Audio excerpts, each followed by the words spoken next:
screen sharing, and we have Alpha Flight number 1. Now, Alpha Flight number 1 is, what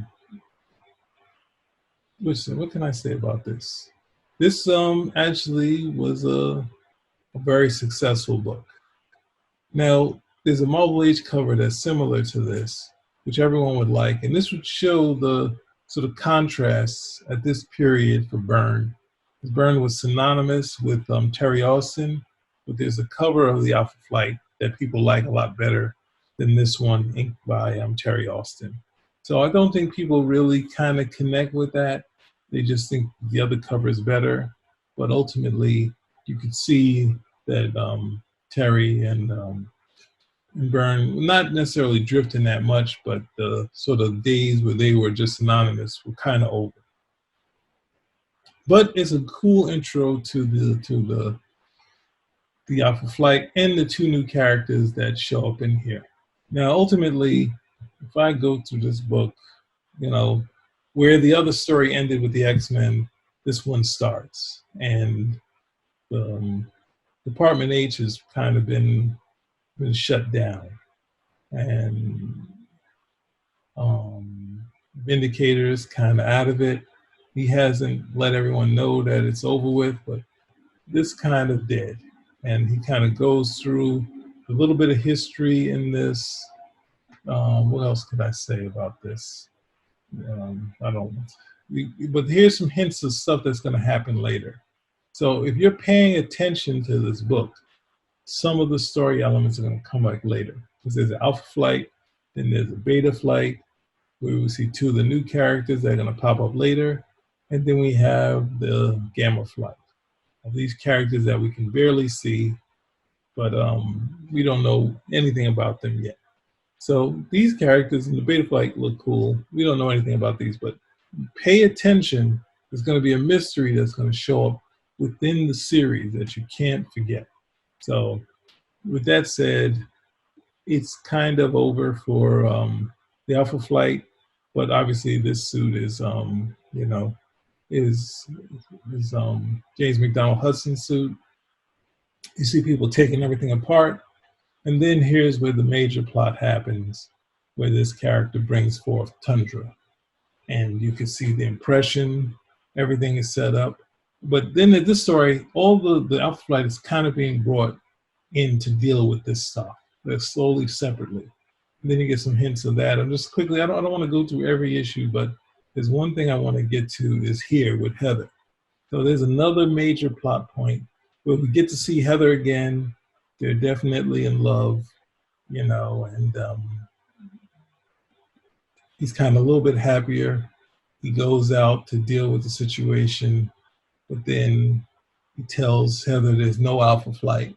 But the only difference is that no one's told the Alpha Flight there's no Alpha Flight. So Heather takes it upon herself to say, you see that Mac's upset. She just picks up some of the cards, which have some of the characters. And then there's something called the Alpha Gold Edges. And they say, I haven't recognized these ones.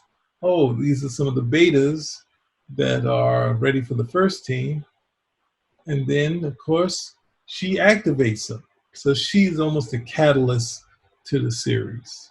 So then, of course, Puck is introduced. Now, I guess I should say something about Puck. When you read this book and you read some of the things Byrne out, okay, I can stop here. That's a good point. I'm going to go back to the cover. Right back to the cover. So I'm kind of lost. I got kind of lost there. Sorry. But ultimately, when Byrne talked about doing this book, the fans asked him, what's going to be the difference between this and all the other team books? I'm reading the Fantastic Four. I'm reading Defenders, Avengers, X-Men. What's going to be the difference? And Byrne had an answer to that.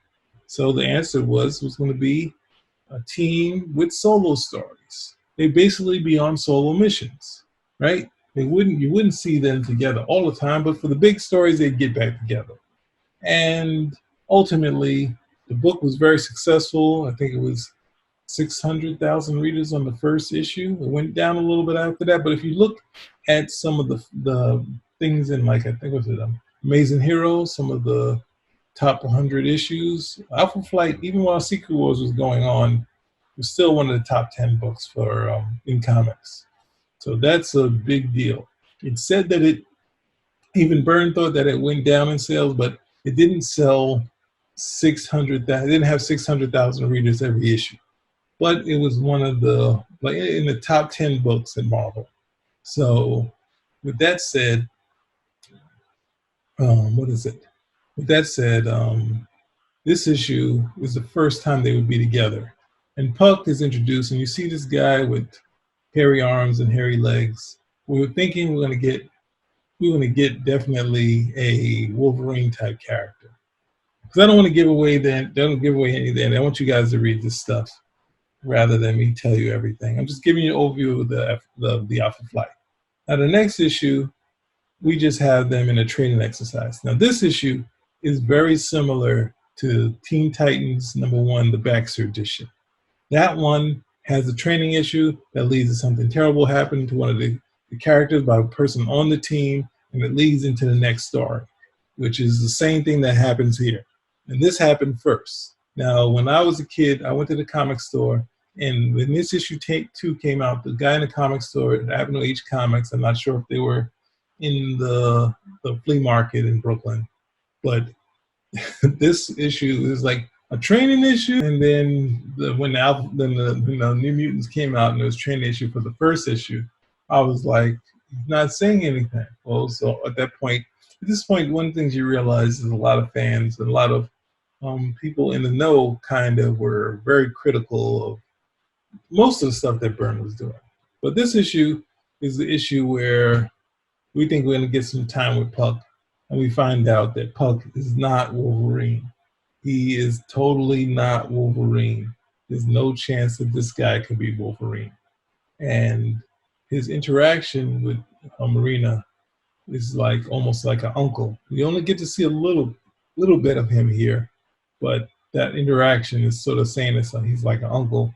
But ultimately, things go horribly wrong for him. And when I was saying to you before about it having the backup stories, this issue would have the backup story of James McDonald Hudson has vindicated his original suit, which he starts to put together, and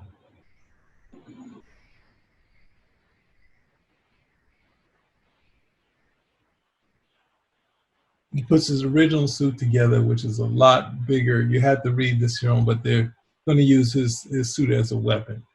So, and it introduces a character in the same like Watchmen. There's going to be tidbits of stuff that's going to come up later. And you get to see a character in here that's going to reveal himself in this 12. We don't know that it's a 12-part story, but this arc is going to go to 12 issues to a big climax. But Byrne hasn't told us that this is what's going to happen. We just have to pay attention, right? Or else you could read it as solo stories. But ultimately, the pieces of the puzzle are here. Now, you won't have to go back when you get to the next issue to find out this stuff, but it's also interesting to see that he set this stuff up as if you're reading a novel. So this has 2 stories. Let me just quickly zip through, because something has Marina. Obviously, it's terrible. And they give you Marina's history. I'm quickly going. And then you find I guess that's the other thing. Since we're not going to see the Master's costume, let's just quickly go through this. This character, Byrne tried to create over and over again, but he struggled with the design, right? He struggled with the design because it kept looking to him like Brother Blood from the New Teen Titans. So when he ran into George Perez, he was kind of saying, hey, I couldn't get the Master to not look like Brother Blood. And then George Perez said, well, I was going for a Byrne character. So it kind of works out. So that's, I guess, a little tidbit you have there. And then you have the origins of the Alpha Flight, which I wanted you to see. And they introduce Jerry Jackson, I think Jerome Jackson, and you see Mac when he was younger, and he find out that his suit's going to be used for something nefarious. And I think they also introduce um, Heather McNeil and her characters in here. I don't want to give away too much with that, but I did scan through that as much as I could. And hopefully these other issues are not going to come up the way I want them to, but let's see what happens. Okay, so in this issue, we slowly, because the other issue we found out some stuff about Marina. We found out that Puck is a Wolverine. And this issue we find out some more about Aurora, which we find out that in times of very stress, she can be broken down.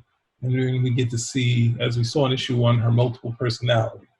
But this is where she kind of breaks down. We find out that Sasquatch, as Walter Lankowski, had some connections with Aurora, saying that those times Aurora, who's had the more outgoing personality, had some moments with Sasquatch.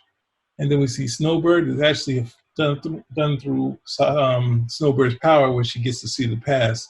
She sees what the Alpha Flight did and how they got there. And I guess I should quickly scan through it. So I'm just going to quickly scan through this. I'm not going to stop so you can see anything. But if we go through this quickly, we see the Master doing something, and we get the Master's history, which you should go and read. But then we get, of course, this is the other boon to it, that the Pregnant Sue, the Pregnant Sue saga, where she goes out with the Submariner to stop the Master. But then we have Purpose. Now this one I might have to go through because Heather's here, and I keep bringing up Heather to you guys.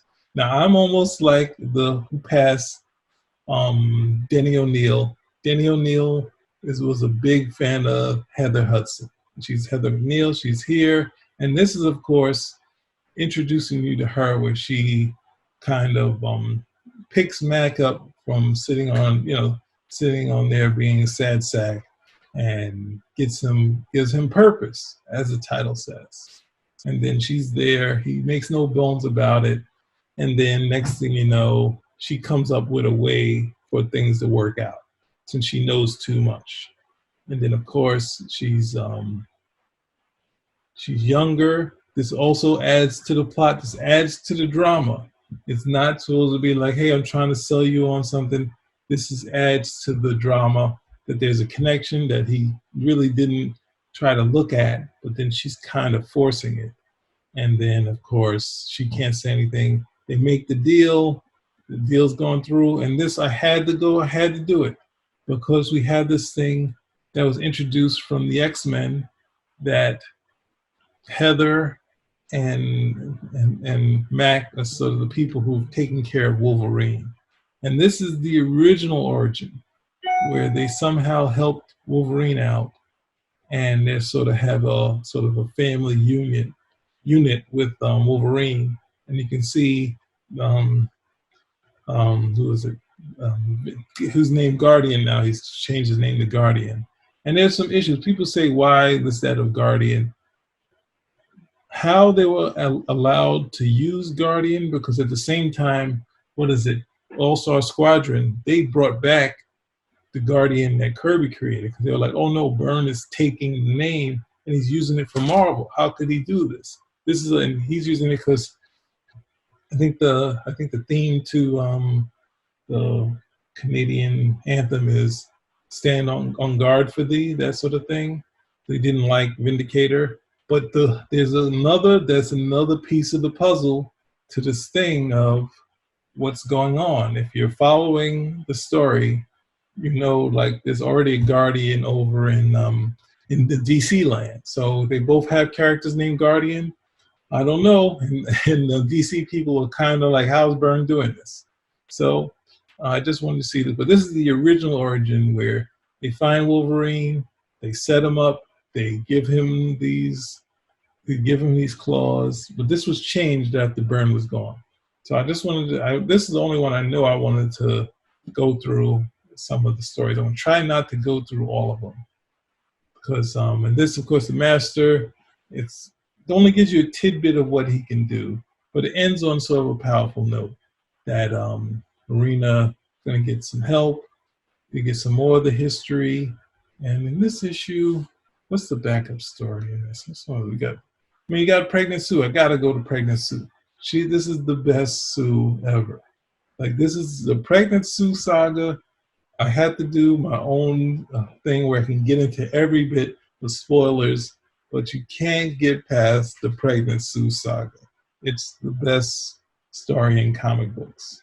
So in here, I said all the stuff that was going to be in here before. I messed it up. I mixed it up, but it gives you more of Marina's history, and you get, of course, the ad for Walter Simonson's store, which is going to be like, you'll be bowled over if you hadn't seen it already.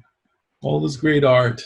I think Byrne doesn't like it, but I mean, we're fans. We don't know what he likes and what we like. It's always going to be some differences. So this one was a full issue. So, okay, so this issue had no backup story. I thought there might be. All right. We have this page here that also hints to Wolverine's past story with James Hudson and Heather, where they're kind of Wolverine saying this thing is changed, and it makes him into a killing machine, and I don't like it. And that's one of the bits that that's kind of forgotten, that they were helping Logan, and then in the other story, it's kind of, they change it to him setting him up to utilize the claws. So I don't know. I don't think that works out any better than the original story they planned. So let's see if we can quickly go through the rest of the 28 issues of the Alpha Flight. Then we have Alpha Flight number 5. We get Puck in his sort of first, this is where we get to the solo stories. The first stories had a good portion of the group together, and now we got the first solo story. But we also have a backup story, and the backup story, I believe, is Shaman, but we'll scan through it because this one's another mystery. Now, this is Puck in the hospital with the Michael 2 Youngman. Now, obviously, this is almost like a TV drama. Like this is no, it's not a TV drama. This is as heavy as Fort Apache, the Bronx. Because they had this thing with a nurse in Fort Apache, the Bronx that was heavy. And this issue is just as heavy, if not heavier than that. And I read this and I was just like, I think this is a little too adult for me. I think there's too much heavy stuff in there. There's nothing you can see, but it deals with something underhanded happening in this hospital. I just want to quickly, I don't want to reveal too much here. So yeah, it has a Michael 2 Youngman who's kind of not with his past, and some terrible things happen in his life that leads him to becoming Shaman. And this is ultimately, most people will be like, oh, okay, Byrne is trying. Like, ultimate thing in drama is trying to really push your characters to the limit. And that's what happens in this Alpha Flight book. So the Puck story was heavy. This story here is heavy. It's like, what can I say? But then there's the thread. Something happens in here. His overconfidence leads to something negative happening in his life. The Puck story is more of, Puck is the lead. We get to see Puck do some cool stuff in there. But ultimately, that's not a sad story for Puck, but that's a tough story as far as, the drama at the hospital and the people at the hospital doing some underhanded things. So I talked about this issue before, so I'm not going to spend a lot of time on it. But this is the editor with the assistant editor month. And I think, it says it on there, assistant editor month. Please look at my other video because I spent a lot of time on this. I spent some good time on this issue. So there's no need for me to go through it. I'm just going to quickly scan to the backup. Look at all that cool stuff. And then we have, you know, the from what happened in the issue before, but also there's another character that was introduced in the last backup where we get some of this cool stuff of Michael T. Youngman trying to find his way. And I think his daughter was introduced in the last issue, but that's going to lead to something else. But this is a positive issue for a moment for his life, but it doesn't look like it's been positive, but we'll see what happens. Let's keep going. Let's keep going. I don't know if I should do it like this, but we're already knee deep in the Alpha Flight. So after all this, North Star and Aurora back together, and we get to meet Jeannie Marie again, but then she's gone rather quickly. So when she's gone, they're thrown into a story, and as a kid, this is another heavy story that I didn't necessarily get all the bits. North Star runs into a friend. This friend is older. There's a girl that likes North Star. Jeannie Marie kind of like looks at it and kind of is funny with it, not understanding it. And then there's also the Deadly Ernest. Now, can I show you Deadly Ernest without revealing too much of the story? Deadly Ernest. So there's who's it? What's the name's friend? There's North Star's friend, and then there's Deadly Ernest, who's in the car. So I don't want to give away too much, but let's skip past this. And then we have an interlude with one of the characters that we didn't necessarily see, but we know that he's smarter than we see that this Delphine Courtney, she kind of was pulling him in. But do they sort of, this Alex Thorne, do they give away any of this in here? Let's see. We don't find out that yet. So at this point, this character here is pretty much the same character that was introduced from Alpha Flight #1. This is when he was a lot younger.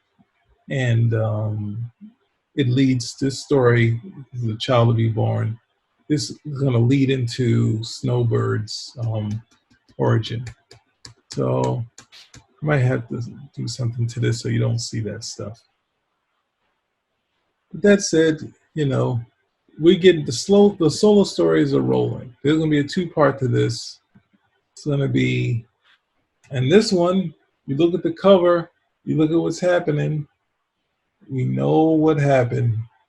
We know what Deadly Ernest's powers are. We know how Aurora is. Did she betray North Star? This is another bit. So we got this cool shot of North Star. Yeah, I think he was definitely one of my favorites in the book. We have this character that is a little similar to Deadpool, it's very similar to Deadpool. Got swords, Nemesis, the same sort of, I guess, the Spider-Man feel, but and then of course, this is leading to some more stuff, but I don't want to give it all that away. I gotta cut through that. But then we have Genesis, and who's here? We got Heather back. We haven't seen Heather in a while. You see, and Heather is connected to Michael T. Youngman. She took care of Michael's daughter and such. And then they meet Snowbird, and Snowbird's look would actually be also used for Megan in Excalibur in her natural form. So, and then she also has, I guess you could say, she's a little more enlightened than you'd expect. So we have this issue. I don't want to give away too much. I'm going to keep rolling as fast as I can. And this is 8, so we'll go to issue 9. And this is another mystery. If I can't get from one issue to one mystery to the next mystery. But this is a story with Sasquatch. Sasquatch gets his own solo story. So this story will lead, and since they have the headshot of Aurora, this will also give you Aurora's history. She's going to show up in here, and I don't think. So basically, this is almost not to give. This doesn't give away anything, since the thing is on the cover and it's Sasquatch, and the story is basically in the cold of Canada. Where is this? In the peak of the nearest peak of Canada's tallest mountains, an isolated research station stands a lonely vigil. So it's basically the movie The Thing, and then of course who do you got on the cover? The Thing, right? So there is some cool bits here, but they have sort of the station like the thing, and it's another mystery. You see the Thing pop up here, but there's another mystery of he looks like he was inked by Joe Sinnott. He doesn't look the way Byrne was inking him before. That's another clue. So let's stop there and we'll go to, oh yeah, the next cover doesn't reveal the mystery. So let's see if I can go to issue 10 with a little fanfare. So getting here, we have, I think they had a Wolverine bit in the other one, but I don't want to reveal anything. This also deals with this other subplot that's been going through the book, that when Sasquatch gets mad, he kind of loses it. He can't control this stuff when he gets mad. Now he changes, doesn't have any problem. The only thing when something angers him, it then leads him to be uncontrollable at some point. He can't be controlled at all. And the villain in this issue is sort of struggling with that. And then at the same time, at the back of issue, we have the story of North Star and Aurora, how they became a part of the Alpha Flight. And the other issue dealt with her meeting Wolverine. Wolverine starts to show up from time to time in this book. And at some point, he'll show up for a major period. But the same thing, Byrne was thinking he was going to get Wolverine if he ever did that. He wasn't in a rush to do it. But then by the time Byrne was thinking about doing it, Chris Claremont really didn't want Wolverine going outside of maybe, visiting the Alpha Flight, which of course got Byrne to just basically to do the stories that he planned to do with Wolverine, and then slowly it stopped. He doesn't show up in the book anytime after that. So I'm not going to get into too much of this issue here, but ultimately it's another thread leading us to this 12-part story that we don't know that's coming. But they sort of sold us on this issue that we've seen preview what 12 is going to be, and I'm not going to reveal that yet because it's going to come up anyway. Oh gosh, going too far. Of course, went too far. Let's scan through this. Went too far, did I? I keep scanning through it and going too far. But, all right. So in this issue, I think I have to show some of this one.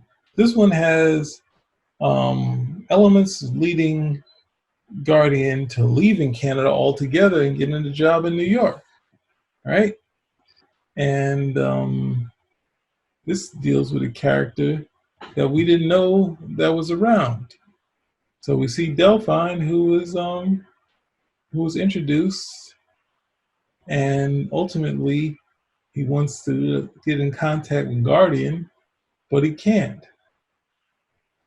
So he's already deducing similar things, and he talks about a character from the past who is Puck.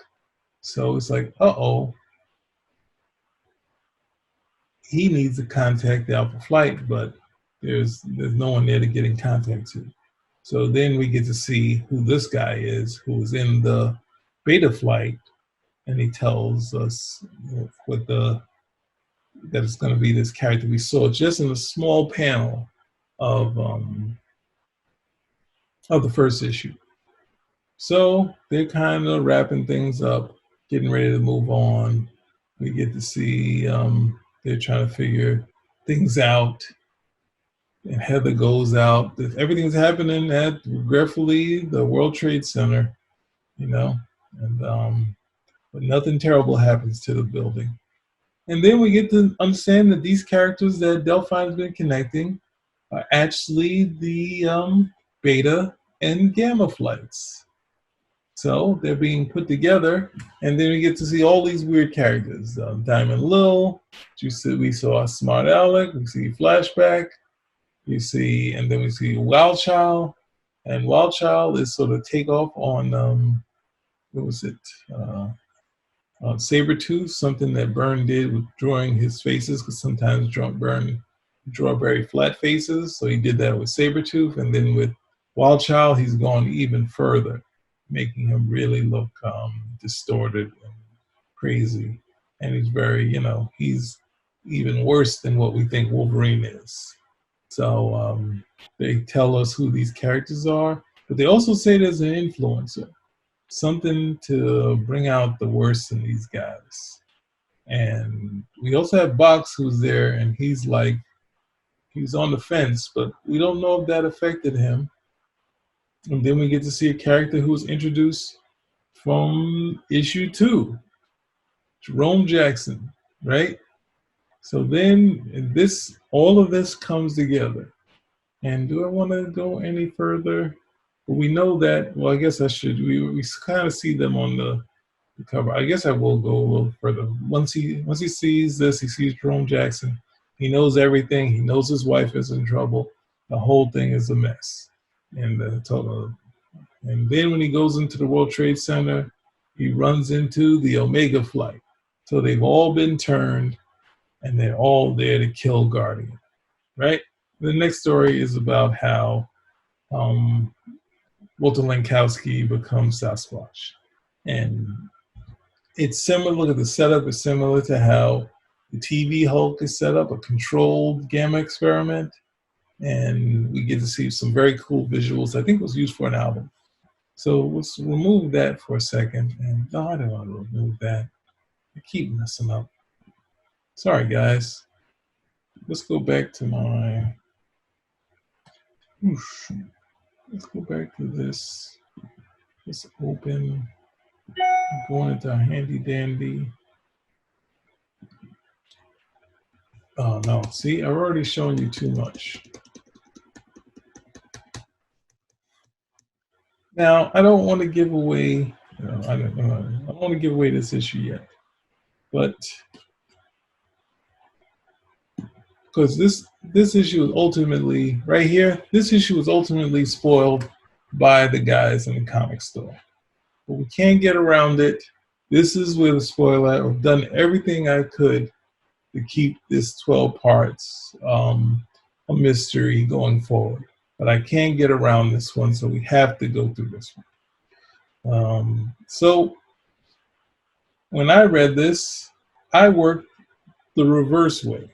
I said, who could they get rid of on this team, rather than trying to guess who Byrne was going to kill, who's going to wind up dead in this story. And I went for a North Star, right? He's not connected to Aurora anymore. He's the least connected to the team. He's the one that could die and be least affected, even though I'm a fan of his. And ultimately, that's not how stories should go. Stories should be what would be the best, as well as how the story works. So this is something that a lot of people complain about. When people complain about it being solo stories, and they complain about issue 12. Why? Because we're fans. And we don't want our favorite characters, possibly Sasquatch, possibly Michael II Youngman, Shaman, Aurora. We don't want any of them to die. But we kind of say, who's the lowest common denominator? Oh, it's got to be a North Star. That's what I said. And someone spoiled it for me. So right now I'm putting in the spoilers. Well, let's go through it rather than do that. So in this issue, Delphine has got Heather. And remember, Heather is a part of the story. She's a supporting character, but she's very much a part of the story. And you can't nix her out of the story. Most of the time people look at her and they say, well, no, all your supporting characters should be important. And Heather's very important to the story. Whenever Byrne does supporting characters, they're very much a part of it. They're not always damsels in distress, but you have to look at it and be like, okay, she's going to be a major part of the story. Sometimes more, sometimes less. So we go in here. She finds out. She figures out what's going on once she realizes that Jerry Jackson, this whole connection to her past and his past, and her being kind of strong-willed, but she's not a superhero. And I think that's what was lost when they moved on past Byrne, that she has the heart of a hero, but she's not really a hero, right? She's not physically set up to become a superhero. And you can't just become Iron Man, put on a suit, and then you're fighting crime. He really tried to keep her being normal, though very strong and has some elements of being a hero in her own right. So then, of course, we get to the history. See, Byrne is going to establish everything, so you don't have to go back and read all those issues. They show you how he gets into a wheelchair, the whole thing. And this whole thing is about killing Guardian, right? He finds out that this, and then next thing you know, he connects with Roxanne Oil, who's always been a part of some bad stuff. And then he gets his own wing. He sets up a whole plan, destruction of the Alpha Flight, right? And they say, this is a special lady. Well, what's special about her, right? Uh-oh, she's a little stronger than expected. and she's kind of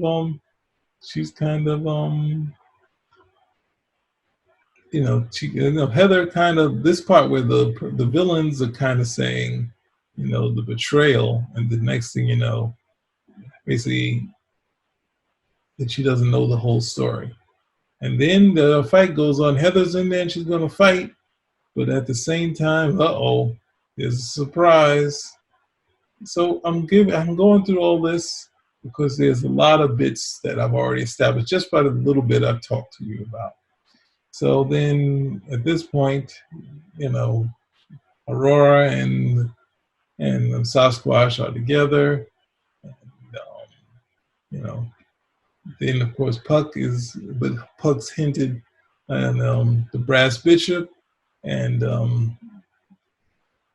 we don't know what that story was, but it's kind of something that Byrne was hoping that was going to build to where people were going to be like, where's the Brass Bishop? That sort of thing. But North Star comes to pull him.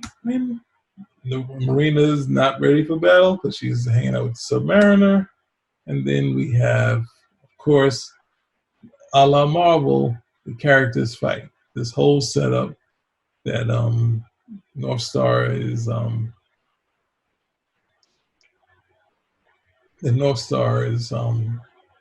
Aurora. Aurora's broken ties altogether. And that you have to read Betrayal to find out what happened. So of course this leads Sasquatch to decide, I'm taking action. And then of course he starts to lose control. And then of course Michael T. Youngman, he figures that he's figured something that he hasn't told everyone yet, but he's saying he has to deal with it later. And this is his problem. He always assumes that there will always be time to do something later when things are needed most. And then that's even hinted here when Snowbird goes to protect Sasquatch. And he's totally out of control, but he's able to be calmed down. So the Alpha Flight are ready to fight, and then bang, we got this nice splash page. And we got the Omega Flight, and then we get into a big action thing, something that we haven't seen in the Alpha Flight. It's characters get all messed up and whatnot. Something happens to Snowbird, another mistake by Michael T. Youngman. He didn't realize, we'll find that out later. And then he says it's his fault because he connected her to Canada, her life force to Canada, and not to further out. And of course, Smart Alec figured that out. So, what else is he going to do? He's the smartest guy there. And then something, of course, happens to him because he looks into um, shaman's pouch, suggesting the great power that's in there. And then, of course, we have this battle that's not a non-battle, but this is going to lead to something else later. Then, of course, they slowly, you see Delphine is a robot or AI. But then here we got the bigger issue. Box goes after Guardian. And basically, they're in this fight. And it's kind of sad because um, Mac can't really fight against Box because it's kind of a feeling that he's having a hard time this whole time. He didn't take out any of the Omega flight. So while Box is taking them apart, he's kind of allowing it to happen because his same sadness he had from the first issue is now where he figures out he's just going to let Box do his thing. And the next thing you know, he's like, he's not Box. He's actually Jerry Jackson. So then this leads to an opening. Well, he's not opening yet. He's still taking punishment, but then he hears Heather, and then he's like, "Oh, I gotta act fast," and he stops Jerry Jackson. Next thing you know, the whole plot is falling apart. Box is there. Roger Box hasn't turned on him, but Guardian's in a bad way, and he has to defuse the power pack within 10 seconds. And this is why I had to go through the whole thing. And I guess I'm going to have to stop here because there's so much more Alpha Flight to do, and I can't get through much more.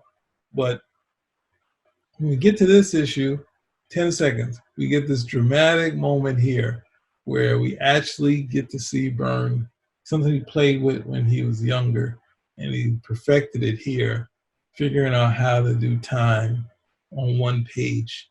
And ultimately, once he gets to 2, when he gets the power pack out, he says, "It's still overheating. I may not, I guess I can't stop here. I got to go to the next 2 issues." But we had this moment, this very dramatic moment between Heather and James McDonald Hudson, or Mac. I think you want to just say Mac, where we see him die, and he doesn't say anything about her stopping him. He just says, "No, don't come in here." And then he says Heather, and then he's burned to nothing. And it's the saddest thing you could see. As a fan of Vindicator, this affected a lot of people as far as writing. They're saying, "Oh, Byrne is just doing this for shock value." But if you read it, and the thing is, this moment was stole from me from the Guide to Comic Book Store. If I was able to read this story and not be that upset, because I was able to see that James Hudson was struggling with the Omega flight, actually feeling that he'd done them wrong when it wasn't him that did them wrong. It was actually the Department H got shut down. So he was put in a place where he left himself open. He had something that challenged him, these people, his charges, that now wanted to kill him. He wasn't that ready to use lethal force until he heard his wife was nearby, and that Box wasn't actually trying to kill him. So it was kind of a moment where he wasn't ready to fight, and then he found his initiative too, but it was too late. And it's a sad moment here.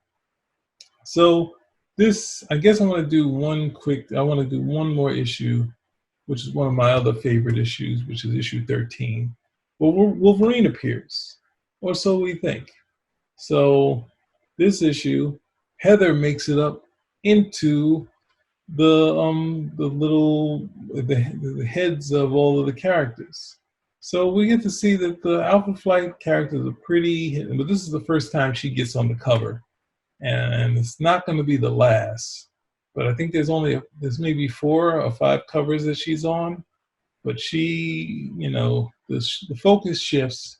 She doesn't take over the book, but these next issues, since of course that Mac passed, they're going to be closely about her, right? Well, so we think. So we have this. We have something that's similar to a Michael Golden page. It said Nightmare, and this one has all of the credits on the tombstones, right? And this one of my favorite is, oh, this is a silent moment in the story. I'm gonna go through this one because now we get to see another funeral, and I think Byrne has upped the what he did with the X-Men when he did the funeral of Jean Grey, which was a great issue. And this one, he captures the outdoors and starkness of it, and we see a lot of cool things happen here.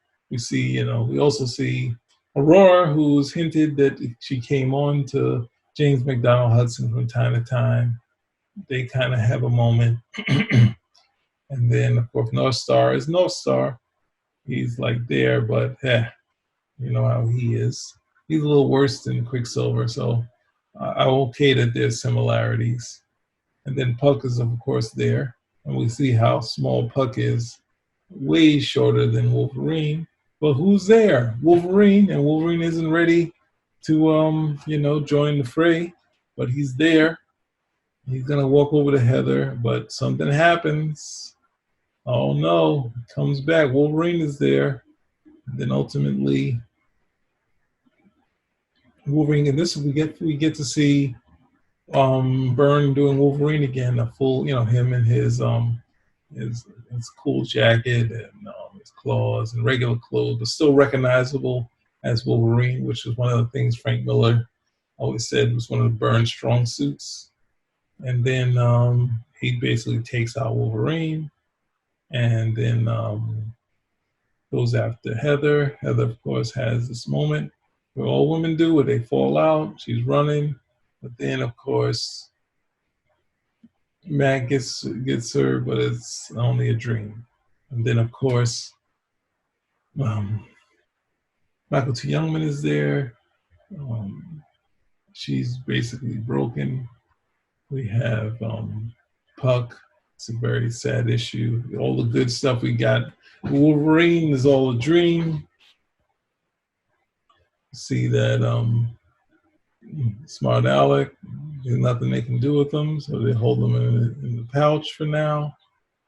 And then ultimately, Heather tells a story. This is Byrne doesn't usually do these sort of recap issues, but this is sort of that. But this is another bit that's going to lead the story and lead fans a different way, because this is the story of what happened from Heather's eyes. So Heather sets everything up, but she tells the story differently. That she distracted Mac, and then that's when he dies because he was trying to do it. She doesn't know that the power pack was still overheating, so there was no getting out, and there's nothing that he could do. So at this point, they find out the sad part that they can't actually declare him dead. And then they're kind of put in a hard spot. But this is another major moment for Heather. Even though they find out Gary Cody is not the problem, they hear, and we have Heather's big moment. Heather McNeil Hudson isn't beaten yet. So this is where I'm going to stop. I'm going to try to do a part 2, but it leads to something going on in the sea. So since there's another Heather thing, I was thinking I'm going to do this the next issue, but this is a good point to stop. And this is almost the halfway point of Byrne's run. I guess the next issue is, but that starts the next act. So this was a tough one.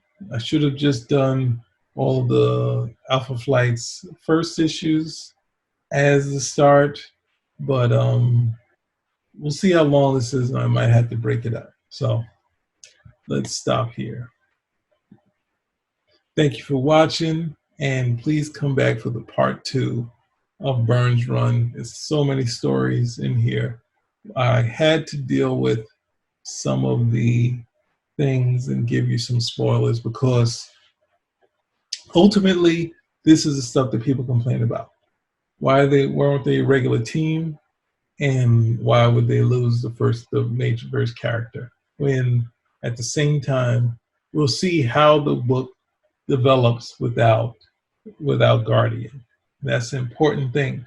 Did it fall apart? I still have proof that it's selling like hotcakes still. It's still in the top 10. So please come back for part 2. Or watch this one, and if there's enough people, then I'll do a part 2. Thank you. Goodbye.